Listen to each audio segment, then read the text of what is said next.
شدت ڈرامے کی نیکسٹ ایپیسوڈ میں دکھایا جائے گا کہ اسرا کی ماں نے جب سے سلطان کو ایک غیر لڑکی کی باہوں میں باہیں ڈالے دیکھا ہے وہ تو شدید ٹینشن کا شکار ہے۔ اب جب وہ اسرا سے ملنے جاتی ہے اور دیکھنا چاہتی ہے کہ کیا وہ اپنے گھر میں خوش ہے، مطمئن ہے، تو اسرا اپنی ماں سے جھوٹ بولتی ہے کہ میں یہاں پر بہت خوش ہوں۔ اس کی ماں کو اسرا کی آنکھیں دیکھ کر یقین تو نہیں آتا، لیکن اسرا اور اس کی ساس کی اتنی اچھی انڈرسٹینڈنگ دیکھ کر وہ تھوڑی سی مطمئن ہو جاتی ہے کہ کم سے کم اسرا کی ساس تو اس کے ساتھ اچھی ہے۔ اب وہ سوچ لیتی ہے کہ مجھے اسرا کو سلطان کے بارے میں کچھ بھی نہیں بتانا چاہیے، لیکن گھر جا کر بھی وہ بہت پریشان رہے گی کہ ایسا کب تک چلتا رہے گا۔ سلطان باہر دوسری لڑکیوں کے ساتھ عیاشی کرتا ہے، وقت گزارتا ہے، اور میری بیٹی گھر میں نوکرانیوں کی طرح کام کرتی ہے اور یہی سمجھتی ہے کہ شاید اس کا شوہر اس سے بے تحاشا محبت کرتا ہے۔ اب اگر میں اسرا کو سلطان کی اصلیت بتاتی ہوں تو سلطان کا تو کچھ نہیں بگڑے گا تو میری بیٹی کا۔ وہ سلطان سے جس قدر محبت کرتی ہے اس کا دل ٹوٹ جائے گا اور اس کی زندگی اندھیرے میں ڈوب جائے گی،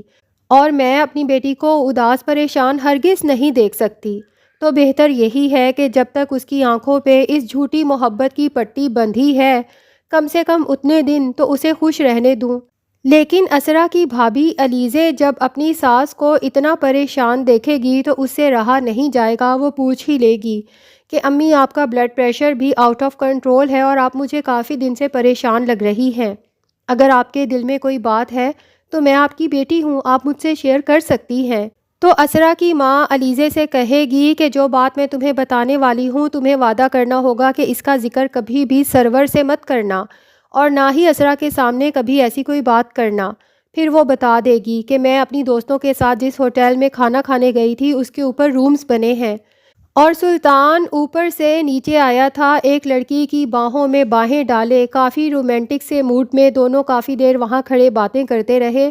میں نے تو جب انہیں دیکھا میرے تو پاؤں کے نیچے سے زمین ہی کھسک گئی تھی۔ مجھے سمجھ ہی نہیں آ رہا تھا کہ میں جا کر سلطان سے پوچھوں کہ تم یہاں غیر لڑکی کے ساتھ کیا کر رہے ہو، تم میری بیٹی کو دھوکہ کیوں دے رہے ہو، یا پھر چھپ جاؤں، سلطان کو پتہ ہی نہ چلے کہ میں نے اسے دیکھ لیا ہے۔ اور اس سے بھی زیادہ آکورڈ تو مجھے اپنی دوستوں کے سامنے لگ رہا تھا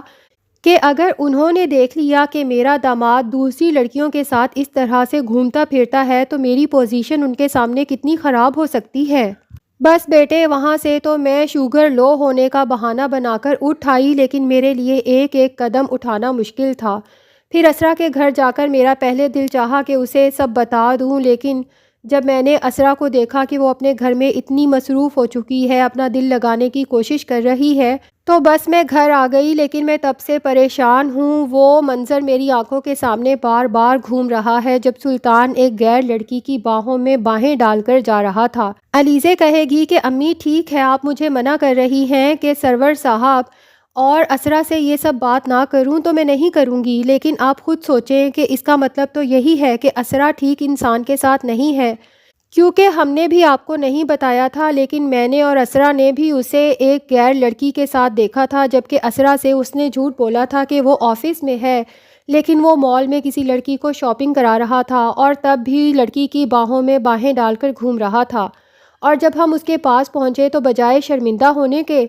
وہ تو غصے میں آ گیا تھا کہ اسرا نے کسی اور لڑکی کے ساتھ دیکھ کر اس پر شک کیوں کیا اور اس کے سر پر اس طرح سے کیوں پہنچی۔ تو امی آپ خود سوچیں کہ کیا اسرا کو ایسے آدمی کے ساتھ رہنا چاہیے؟ ہماری اسرا بہت معصوم ہے، وہ ایسے چلاک انسان کے ساتھ گزارا نہیں کر سکے گی۔ تو اسرا کی ماں علیزے سے کہے گی کہ یہی سوچ سوچ کر تو پریشان ہو رہی ہوں، سمجھ ہی نہیں آ رہا کہ کیا کروں اور کیا نہ کروں۔ اسرا کی شادی کو ابھی چند ہی مہینے تو ہوئے ہیں، اس کی طلاق بھی تو نہیں کروا سکتی۔ اگر اس کی طلاق کروا کے گھر بٹھا لیتے ہیں تو لوگ سلطان پر نہیں بلکہ اسرا پر باتیں کریں گے کہ ایسا کیا ہو گیا کہ کچھ ہی مہینے ہوئے تھے شادی کو اور لڑکی گھر واپس آ گئی۔ علیزے اپنی ساس سے کہے گی اماں، ہم لوگوں کا سوچیں، اسرا کا نہ سوچیں، ہم اس طرح سے ایک غلط انسان کے ساتھ اسرا کو چھوڑ دیں۔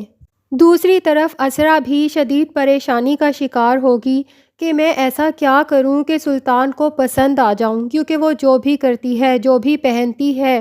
سلطان کو اس میں ہمیشہ ہی کیڑے نظر آتے ہیں۔ وہ بیچاری دن رات سلطان کی خدمت کرتی ہے، حتیٰ کہ سلطان اپنے جوتے موزے بھی اسرا سے اترواتا ہے، لیکن اس کے بعد بھی اسے یوں شو کراتا ہے کہ تم ابھی بھی میرے معیار کے مطابق نہیں ہو۔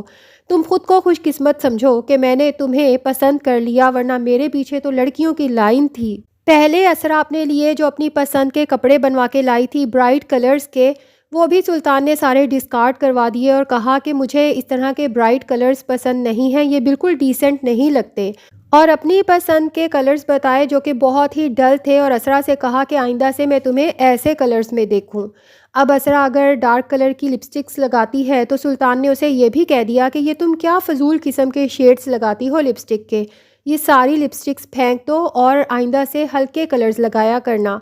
اسرا ایک ایک کر کے اپنی تمام چیزیں ڈسکارڈ کرتی جاتی ہے، لیکن اس کو سمجھ نہیں آتا کہ میرے اندر اتنی برائیاں ہیں تو سلطان نے مجھ سے شادی کے لیے ہاں کیوں کی۔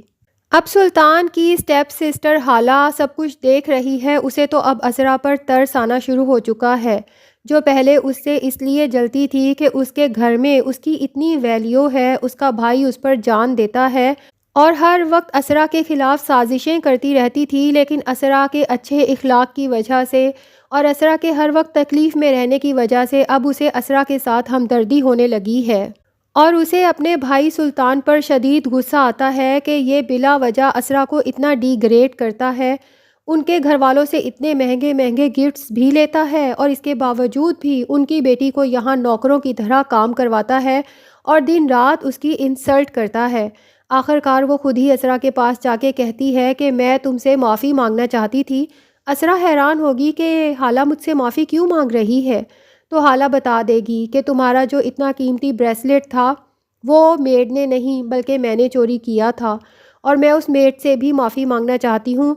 بریسلیٹ چوری کرنے کا مقصد صرف یہ تھا کہ میں بھائی کی نظروں میں تمہیں گرانا چاہتی تھی، لیکن تمہارے حسن اخلاق سے میں شرمندہ ہو گئی کہ اتنا سب کچھ میں نے تمہارے ساتھ برا کیا، لیکن تم پھر بھی میرے ساتھ اتنی اچھی ہو، میرا اتنا بھلا چاہتی ہو، تمہاری ہی وجہ سے میرا اتنا اچھا رشتہ ہو رہا ہے۔ جس طرح سے وہ لوگ تمہارے گھر والوں سے متاثر لگ رہے تھے اور پھر تم نے میری اتنی تعریفیں کیں، شاید تم نہ ہوتی تو میرا اتنا اچھا رشتہ کبھی بھی ممکن نہ ہوتا، تو ہو سکے تو اسرا مجھے معاف کر دو۔ شاید بھائی کی جو تم سے ہر وقت ناراضگی رہتی ہے اس میں کہیں نہ کہیں میرا بھی ہاتھ ہے، لیکن اسرا حالہ سے کہے گی کہ تمہارے بھائی کی ناراضگی کسی چیز کی وجہ سے نہیں ہے،